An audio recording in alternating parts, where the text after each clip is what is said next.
dari media juga, dari media konvensional juga itu sangat menciptakan image Putin ini sebagai sosok bad guy, villain. Ya, gue nggak terlalu percaya media tuh punya apa ya, punya benar-benar independen gitu loh. Negara media yang benar-benar independen tuh kayaknya nggak ada deh menurut gue ya. Yang paling penting tuh sebenarnya dari sumber pembelajaran sih bro. Maksudnya gini, kalau lu bisa berbahasa Inggris ya, kalau menurut gue sumber pembelajaran utama memang kebanyakan itu dalam bahasa Inggris. Betul. Yang memang benar-benar berkualitas. Teori-teori apa segala macam. Lu kalau mau benar-benar mengerti, lu mau benar-benar belajar, ya itu lu harus pelajarin dalam bahasa Inggris.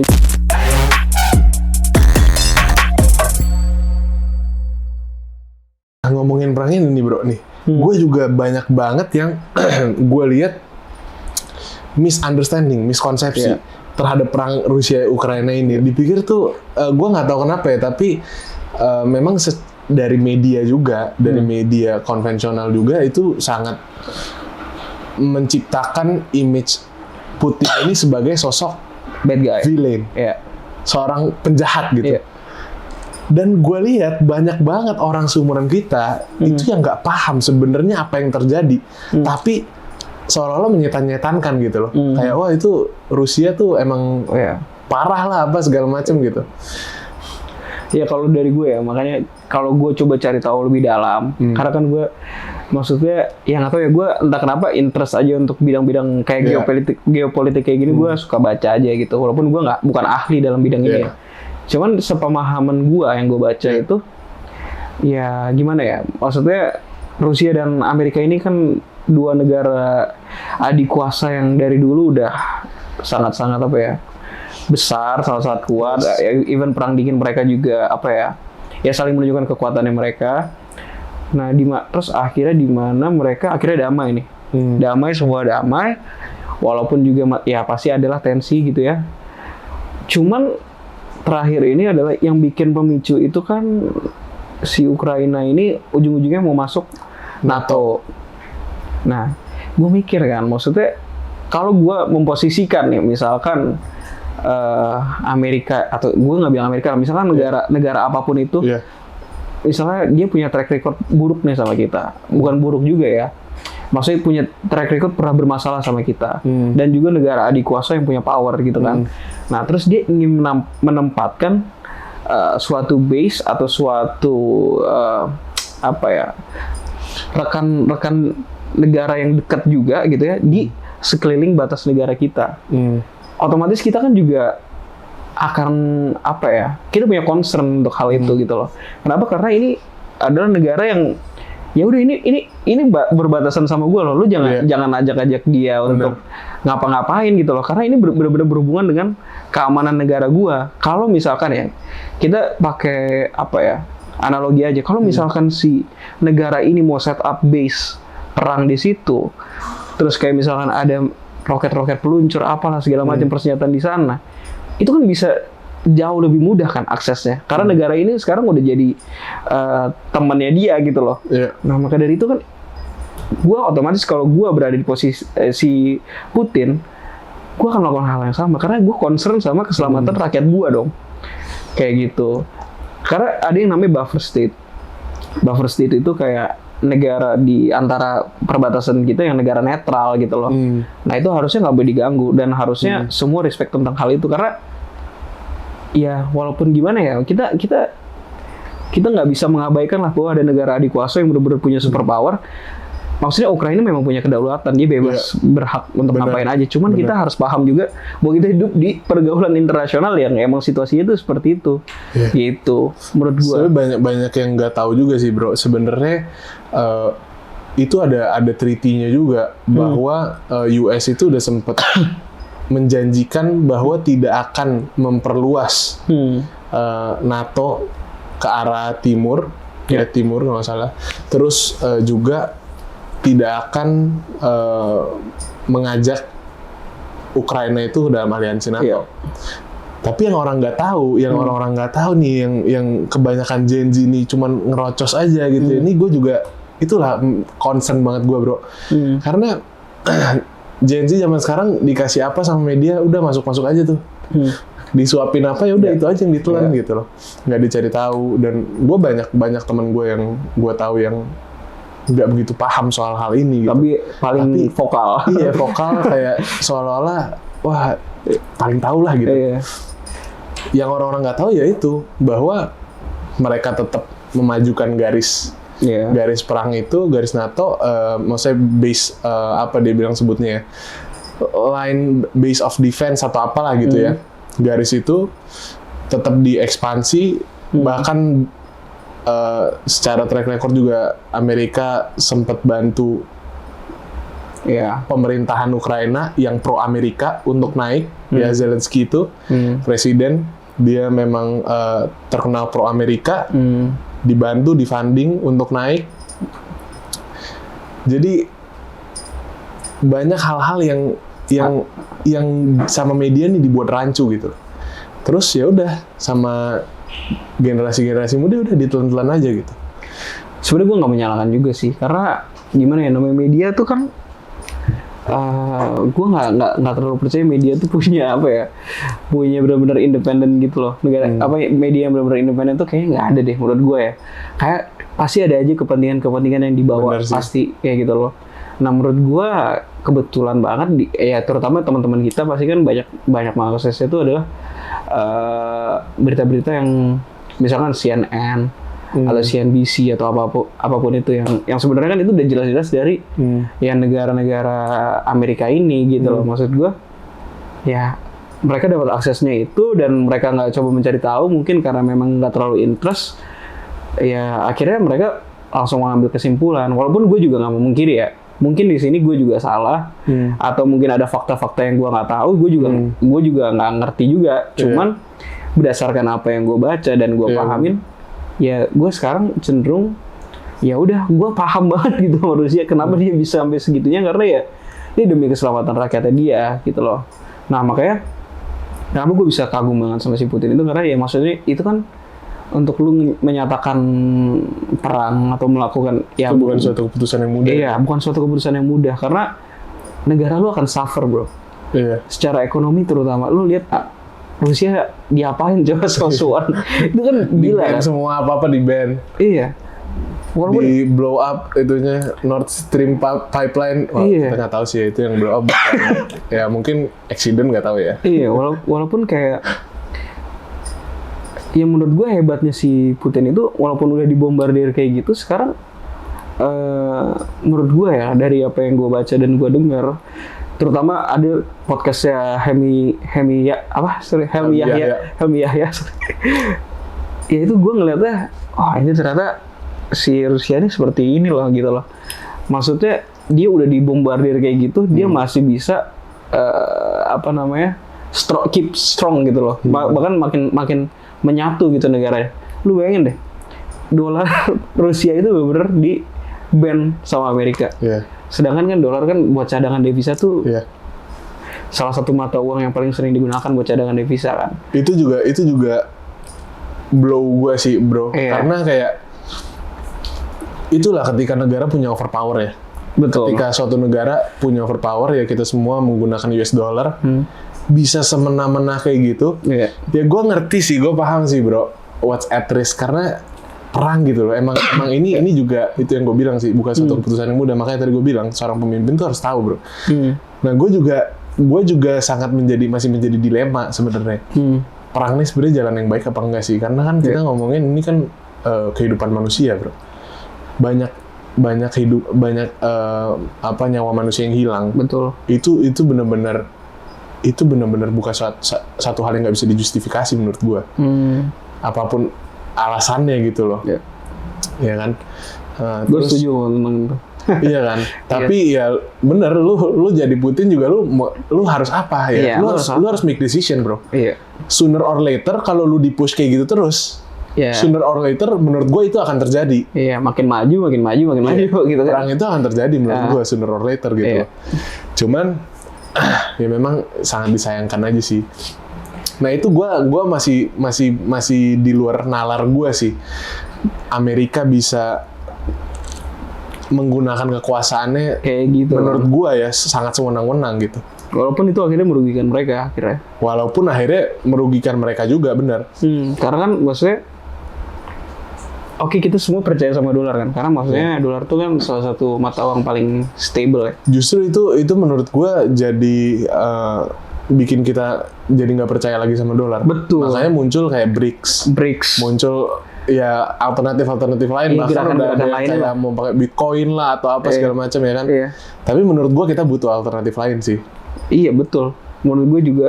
Ya karena gimana ya, kalau dulu kan semua tuh dengan gold standards ya. Iya. Karena gold standards kan ujung-ujungnya ya emas dunia ini kan limited ya. Iya, benar. Maka dari itu kayak ya susah gitu kalau semuanya pakai gold standards. Akhirnya lama-lama ya beralih kan. Jadi lebih apa ya namanya? Gue lupa nama sistemnya apa, tapi maksudnya udah nggak pakai gold standards lagi. Iya. Nah sekarang cuman maksud gue kalau lu pakai apa namanya Amerika gitu kan. Kenapa dia bisa se-influential itu? Karena lu bayangin deh, mata uang dia emang stable, dipunyain semua orang sebagai cadangan devisa. Artinya kan setiap inflasi, setiap kebijakan the Fed itu berpengaruh sama kekayaan negara orang gitu kan. Dunia, iya. Lah makanya Amerika ini super power banget. Dan ketika lu dolar itu dolarnya Rusia ya, lu ban, lu nggak apa ya? Lu nggak akui. Iya. Ya negara lain mikir dong. Iya. Kalau gue sewaktu-waktu tiba-tiba gue di ban juga, gimana? Kekayaan gue selama ini hilang dong, ya kan? Ya akhirnya muncul gerakan-gerakan kayak misalnya BRICS itu juga menurut gue itu penting sih, kayak untuk menstabilkan posisi aja gitu, supaya semuanya jadi lebih apa ya? Ya kalau kita paham konsep monopoli ya, maksudnya kita pengen pasarnya itu kan jadi pasar yang bebas, pasar yang semua sama rata kayak gitu kan, kompetitif kayak gitu loh. You need competition. Nah kalau sekarang Amerika kayak gitu kan, ya lu dia mau ngomong apa, kita mau ngomong apa gitu. Kita nggak bisa ngapa-ngapain juga, dia mau kasih kebijakan seperti apa ya kita akhirnya masih manut-manut aja. Nah dengan gerakan seperti itu mungkin ya harapannya semua jadi lebih stable ya, karena semuanya jadi lebih ketergantungan satu sama lain, nggak ada satu super power yang menonjol kayak gitu. Walaupun ya menurut gue BRICS juga sekarang kan arahnya jadi yuan ya. Gue nggak tahu apakah ini akan memunculkan super power baru atau gimana. Cuman kalau pakai yang gagasan mereka yang local apa namanya, local money, mata uang lokal, semua transaksi menggunakan mata uang lokal itu bagus. Cuman sekarang kan arahnya kayak tadi kan ada dolar money kan, sekarang kan arahnya cenderung ke yuan money. Nah, gue khawatirnya itu sih kayak jangan sampai ini cuma jadi tongkat estafet yang dioper aja, kayak gitu loh. Jadi tetap ada yang super power, cuman ganti negara aja. Iya, walaupun Indonesia menurut gue juga udah oke ya.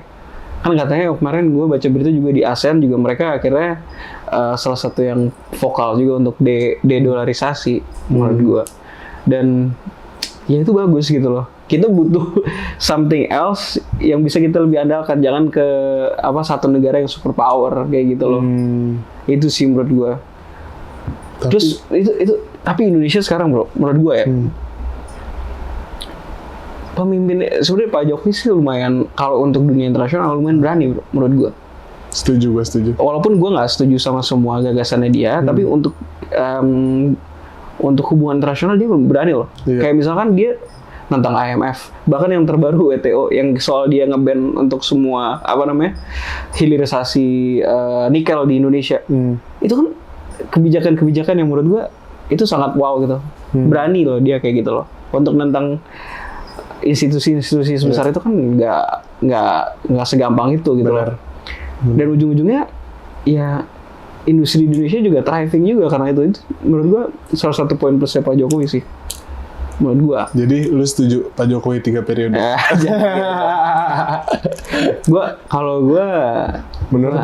Menurut gua kalau kita nih ya namanya konstitusi ya, konstitusi kan kalau kita ngeliat undang-undang dasar itu kan 2 periode. Cuman balik lagi konstitusi itu bisa dirubah sebetulnya. Betul. Cuman kan kita kan nggak pengen menghilangkan batasan itu dong. Kalau misalkan 3 tahun nih, misalnya 3 periode, terus ternyata rasanya kurang lagi, nambah lagi. Ujung-ujungnya sampai kapan bisa jadi? Ya itu akhirnya jadi dinasti baru. Menurut gue it's okay. Ya udah 2 periode aja kita coba cari pemimpin lain. Siapa tahu juga ada gagasan-gagasan yang menarik juga kan dari mereka kan. Mungkin kalau Pak Jokowi lebih fokus ke ekonomi, terus juga Jadi menteri jalan. aja apa dia? Nggak mungkin lah dari presiden jadi menteri, bro. Tapi maksudnya kan ada hal-hal lain juga yang perlu kita coba explore kan. Mungkin kita belum punya nih Bapak apa ya? Bukan Bapak juga sih, gue takut salah ngomong nih. Dibilang nggak punya Bapak edukasi, nanti Ki Hajar Dewantara siapa ya gitu. Ya, cuman kan maksud gue, menurut gue sekarang Indonesia penting banget untuk ningkatin kualitas pendidikan mereka sih, Indonesia ini. Setuju gue. Karena semuanya mulainya dari situ. Mulai dari edukasi. Nah, kalau kita semua teredukasi, rata-rata temen gue yang teredukasi itu lebih kritis. Dan kalau lebih kritis, otomatis semua kebijakan itu juga nanti ujung-ujungnya tersaring gitu loh. Nggak akan ada yang kebijakan aneh. Karena kita semua kan kritis. Iya. Kalau misalnya ada kebijakan aneh, kita akan protes. Mempertanyakan kayak gitu loh. Nah, itu kan penting. Maka dari itu, menurut gue yang sangat paling penting untuk ditingkatkan tuh edukasi, literasi. Di Indonesia tuh tingkat literasinya tuh Wah, parah bro.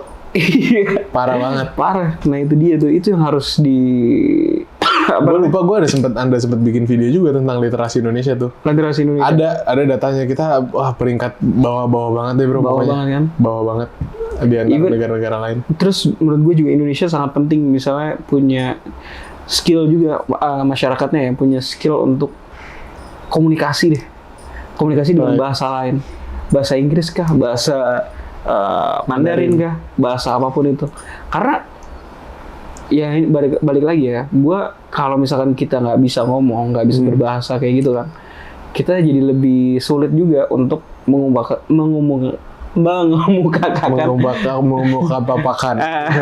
pendapat kita kayak gitu loh. Kayak di dunia internasional kayak gini kan, itu penting banget, lu butuh skill bahasa Inggris kayak gitu. Sama kalau yang gue lihat yang paling penting tuh sebenarnya dari sumber pembelajaran sih bro. Maksudnya gini, kalau lu bisa berbahasa Inggris ya, kalau menurut gue sumber pembelajaran utama memang kebanyakan itu dalam bahasa Inggris. Betul. Yang memang benar-benar berkualitas. Teori-teori apa segala macam. Lu kalau mau benar-benar mengerti, lu mau benar-benar belajar, ya itu lu harus pelajarin dalam bahasa Inggris. Setuju. Kebanyakan ya yang gue lihat gitu. Karena maksudnya kita juga mikir gini ya, bahasa Inggris kan bahasa yang udah lama ya. Maka dari itu literaturnya juga lebih banyak. Jadi kita lebih banyak yang bisa kita baca dan kita pelajari. Nah, Indonesia ini kan sebenarnya bahasa Indonesia kan relatif baru ya. Maka itu kalau misalkan menyangkut akademik gitu ya, kebanyakan ya dosen-dosen gua itu menyarankan untuk lu coba cari explore artikel-artikel atau buku-buku yang berbahasa Inggris atau ya berbahasa Inggris lah ya. Yeah.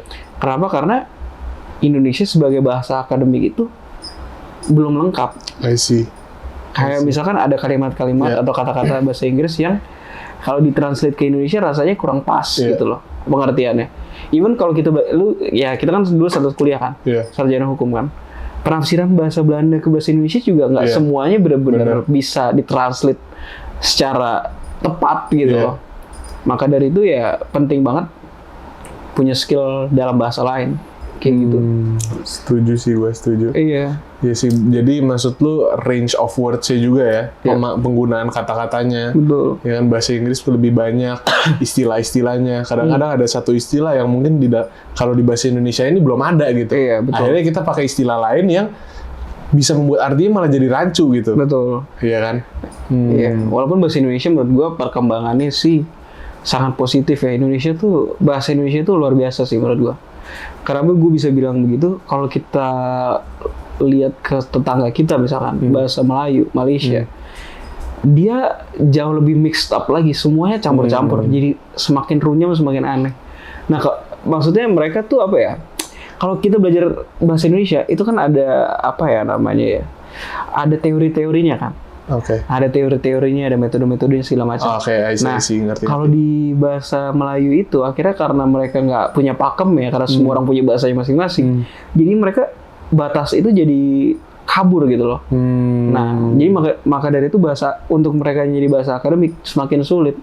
Banyak kata-kata yang sama atau kata-kata yang nggak bisa menjelaskan nggak bisa ditranslate ke bahasa Melayu. Nah, kalau Indonesia ini lumayan progresnya lumayan cepet sih setahu gua. Kayak misalkan daring luring atau apapun kayak terus juga gawai ponsel atau apapun itu kan maksudnya itu kan dia mencoba keep up sama perkembangan. Nah, itu menurut gua ya itu udah bagus gitu. Cuman kita butuh waktunya aja. Karena kan kita menulis dalam bahasa Indonesia baru berapa sih? Indonesia baru bebas dari bahasa Belanda kapan sih gitu catatan-catatan buku-bukunya. Benar. Kalau nggak salah sekolah di Indonesia itu baru tahun 1960-an atau 60s atau 70s baru pakai bahasa Indonesia. Baru pakai bahasa Indonesia. Sebelum itu semua pakai bahasa Belanda. Kayak gitu. Jadi ya maklum aja gitu kan. Iya. Itu. Pendidikan, edukasi. Pak Nadiem gimana Pak Nadiem menurut lu? Kan bagus nih udah banyak terobosan-terobosan kayak misalkan contoh nggak ada yang kita ikutin bareng ya di kuliahan MBKM. Menurut lu bagus gak tuh? Menurut gua MBKM bagus sih menurut gua. Karena karena kalau MBKM yang gue ikutin kan kita yang program magang ya.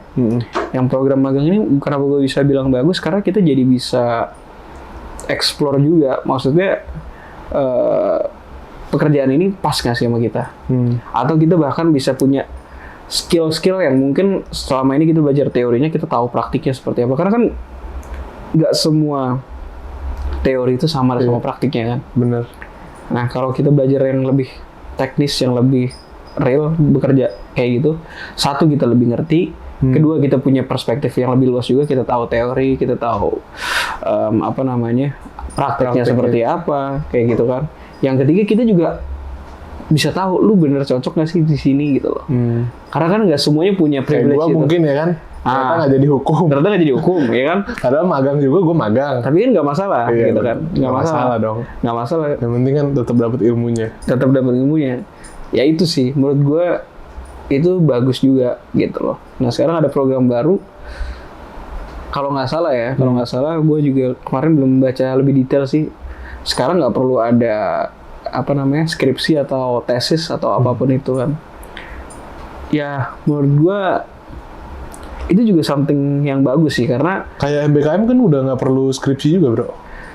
Iya betul, itu kan salah satu pengganti. Iya. Cuman ini benar-benar kemarin itu kebijakan barunya adalah udah nggak perlu ada sama sekali. Nggak perlu gitu. Mau lu MBKM atau betul, bisa pakai alternatif lain. Lu setuju nggak? Ya kita lihat aja programnya gitu. Gue belum tahu programnya seperti apa. Cuman kalau misalkan memang ternyata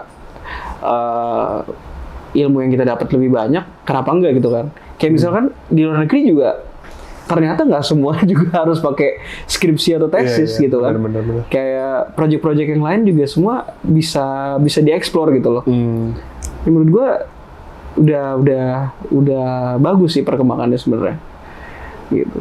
Cuman ya minusnya ya kalau di Indonesia nih kadang-kadang terlalu banyak ganti kurikulum juga lumayan capek ya. Karena kan angkatan kita sih nggak terlalu ngerasain ya. Mungkin angkatan di bawah kita nih. Kurikulum 2006 diganti kurikulum 2013. Habis itu diganti lagi kayak mereka ngerasainnya wah anjir nih. Banyak banget perubahannya gitu kan. Tapi walaupun perubahan itu perlu. Iya, walaupun perubahan itu perlu. Cuman ya itu balik lagi. Kalau kita menyiapkan itu perlu kajian yang lebih bener sih. Lebih bagus lagi menurut gua bisa ditingkatin kajian yang sangat mendalam sehingga lu ganti tuh udah nggak perlu ganti-ganti lagi. Betul. Berarti kan apa yang selama ini lu ganti kan ternyata belum up to date juga, belum bagus-bagus banget. Sampai akhirnya lu harus ngerubah lagi ya nggak? Ya mungkin yang mereka pikirin transisi ya. Cuman ternyata kan transisinya juga nggak mulus juga kan. Orang juga keteteran juga kan. Jadi kenapa nggak sekalian yang ya udah berubah aja gitu kan? Ibaratnya gitu sih. Oke. Terakhir Dek. Buat anak muda nih, ya. Yang tadi gue sempat suarakan ya tentang concern gue itu. Menurut lu apa yang kita harus lakukan Dek supaya generasi kita ini bisa selamat lah. Generasi kita ini bisa thrive menuju 2045 Indonesia emas. Indonesia emas. Itu generasi kita loh. Generasi kita itu. Generasi kita. Itu ditujukan untuk generasi kita. Iya. Apa ya? Gue juga. Apa menurut lo? Gue juga bukan ahli juga sih yang bisa ngasih tahu apa ini. Yang lu lakukan deh. Oh, gue baca berita tiap hari atau apa gitu loh. Ya, menurut lu ya, apa yang mesti kita lakukan? Iya, menurut gue kita harus ya itu sih memperluas wawasan. Jujur kalau gue sih sebenarnya memperluas wawasan itu tujuannya purely supaya bisa ngobrol sama orang. Karena gue suka ngobrol. Gitu. Jadi gue berupaya supaya lu mau ngomongin apa deh sama gue gitu. Lu tahu semuanya gitu. Ya, Makanya lu walaupun nggak secara detail gitu ya. Karena ya itu buat topik pembahasan aja. Cuman ternyata yang gue rasain lu punya wawasan yang luas. Selain lu bisa ngobrol sama orang, lu bisa punya perspektif yang lebih luas gitu loh. Lu bisa punya gambaran, lu bisa punya ide-ide yang lebih wow gitu loh. Kayak misalkan kita punya inspirasi baru kayak gitu kan. Mungkin dari misalnya even dari film, dari betul lagu atau dari berita apapun itu. Tapi kalau menurut gua bagusnya adalah yaitu kita coba cari wawasan seluas mungkin. Kita coba begitu kita ada yang klik nih ya, kita coba perdalam. Nah, sekarang gue di fase untuk menentukan itu. Gue jujur masih muda ya. Cuman gue juga dalam fase mau menentukan nih, kira-kira expertise gue harus dalam bidang apa. Karena kita kan nggak perlu ya jack of all trades. Kita pengen bisa di satu hal, tapi kita jago banget untuk hal itu. Nah, kalau gue saran buat teman-teman semua, mungkin itu kita coba cari tahu, kita buka wawasan dulu, lu cobain semua dulu kan. Begitu lu punya sesuatu yang bikin lu tertarik, ya lu dalamin sedalam mungkin dan jadi expert di bidang itu. Indonesia butuh expert yang banyak. Bener sih. Dalam bidang apapun. Gue setuju sih. Salah satu yang gue pernah bilang juga ya tentang kesuksesan buat orang beda-beda ya bro. Tapi kalau menurut gue definisi kesuksesan buat anak muda itu adalah anak muda yang haus ilmu bro. Jadi gue tuh nggak butuh ya undang Gen Z atau siapapun ke sini itu yang udah expert di satu bidang bro. Tapi gue suka orang-orang yang memang udah punya pemahaman bahwa gue sebagai anak muda nih harus berkembang. Gue sebagai anak muda nih harus bisa terus belajar, mencari tahu, memperluas wawasan gue. Sehingga mempelajari suatu hal. Mungkin salah satunya ya bikin banyak-banyak podcast kayak gini kali ya bro ya. Iya, ini menurut gue lu bikin podcast ini kan buat didengar orang ya. Nah, gue sih walaupun gue nggak memungkiri mungkin omongan gue banyak yang bilang bullshit nih orang gitu kan. Cuman kan siapa tahu nanti bintang tamu yang lain ada yang menginspirasi ya kan. Kayak nggak ada salahnya sih, berkarya tuh nggak ada salahnya gitu loh. Menurut gue ya itu sih berkarya aja terus. Nanti ujung-ujungnya juga lu akan menemukan jalan lu dan itu akan bermanfaat buat orang lain gitu loh. Even kayak lukisan aja gitu kan. Orang mungkin berkarya, lukisan ini ya udah lu berkarya untuk diri lu sendiri gitu kan. Tapi ternyata kalau orang yang ngeliatin bener-bener lihat, dia bisa sampai nangis, bisa sampai terharu, merasakan suatu emosi tertentu. Iya kan, maksudnya ya itu pun berkarya aja, karena itu lu nggak tahu karya lu itu bisa ngebawa orang kemana gitu loh. Itu kan. Oke lah kalau gitu, Dek, thank you banget udah datang ke sini. Sama-sama, terima kasih udah diundang. Sampai ketemu lagi.